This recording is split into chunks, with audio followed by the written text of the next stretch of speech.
নমস্কার বন্ধুরা, তন্হির পাকশালাতে সবাইকে স্বাগত। সর্ষে বাটার ঝামেলা ছাড়াই কিন্তু বানিয়ে নেওয়া যায় দারুণ সুস্বাদু কাসুন্দি পোনা। খুব কম সময় লাগে আর উপকরণও লাগে খুবই কম। আজকে আমি আপনার সঙ্গে শেয়ার করছি কাসুন্দি পোনা ভাপা। তাহলে দেখে নেওয়া যাক আমার আজকের এই রেসিপিটি। কাসুন্দি পোনা বানাবার জন্য নিয়েছি এখানে 6 পিস কাটা পোনা মাছ। আপনারা চাইলে কাতলা বা রুই যে কোনো পোনা মাছ দিয়ে কিন্তু করতে পারেন। মাছের মধ্যে দিয়ে দেব অল্প একটু লবণ এবং অল্প একটু হলুদ গুঁড়ো। লবণ আর হলুদ গুঁড়ো মাখিয়ে মিনিট 5 রেখে দেব।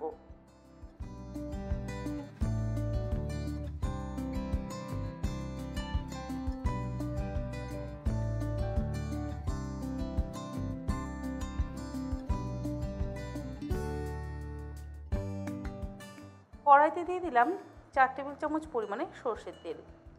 গ্যাসের ফ্লেমটাকে হাইতে করে দিয়ে তেলটাকে খুব ভালো করে গরম করে নিতে হবে। আর মাছ ভাজতে গেলে যদি সর্ষের তেলেই ভাজা হয় তাহলে আমার মনে হয় স্বাদটা বেশি ভালো হয়।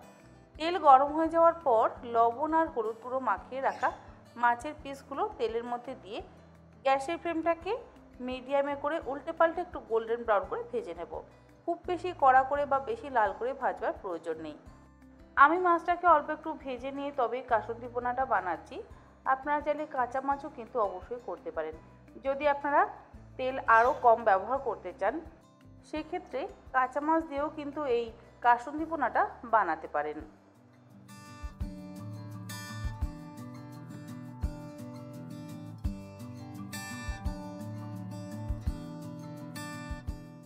মাছের পিসগুলো আমার হালকা করে ভাজা হয়ে গেছে।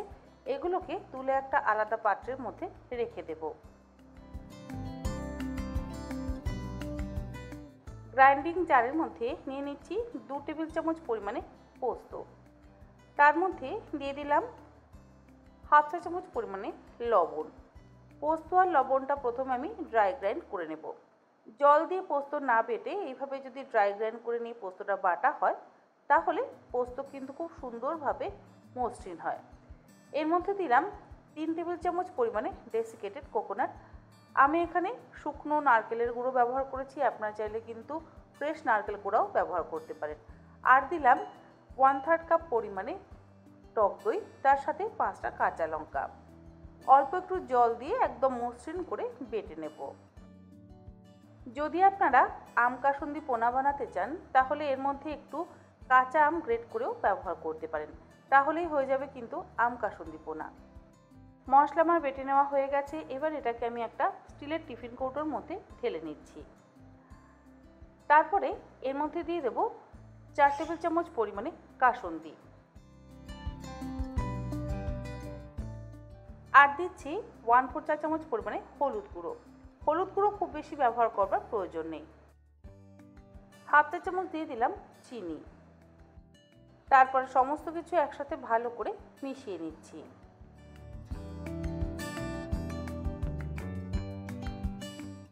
সব কিছু একসাথে মিশিয়ে নেওয়া হয়ে যাওয়ার পর অল্প একটু লবণ ব্যবহার করলাম।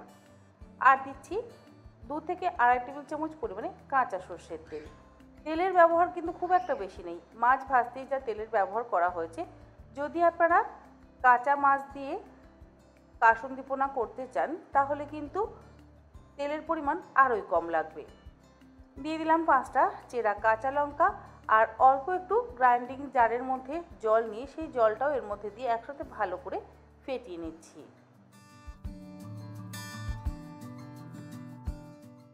সমস্ত কিছু মিশিয়ে নেওয়ার পর এর মধ্যে অল্প করে ভেজে রাখা মাছের পিসগুলো দিয়ে দিলাম। তারপরে মাছের পিসগুলোকে একটু মশলা দিয়ে ভালো করে মাখিয়ে নেব।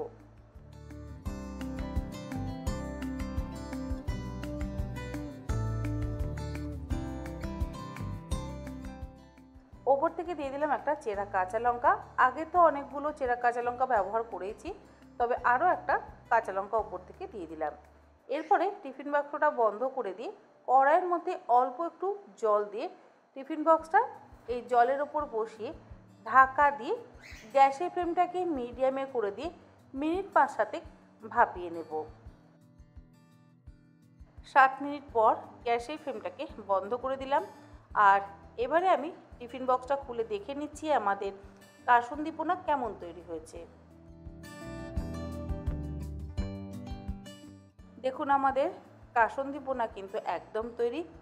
গরম ভাতের সাথে এর স্বাদ অসাধারণ। আশা করি আমার আজকের এই সহজ পদ্ধতির কাসুন্দি পোনার রেসিপি আপনাদের ভালো লাগলে আপনারা অবশ্যই এইরকমভাবে একবার অন্তত বাড়িতে বানিয়ে দেখবেন। আমার মনে হয় আমার অন্যান্য রেসিপিগুলোর মতন এই রেসিপিটাও আপনাদের ভালো লাগবে। আজ তাহলে এই পর্যন্ত, আবার হাজির হয়ে যাব অন্যদিন অন্য কোনো রেসিপি নিয়ে। ভালো থাকবেন, সুস্থ থাকবেন, ধন্যবাদ।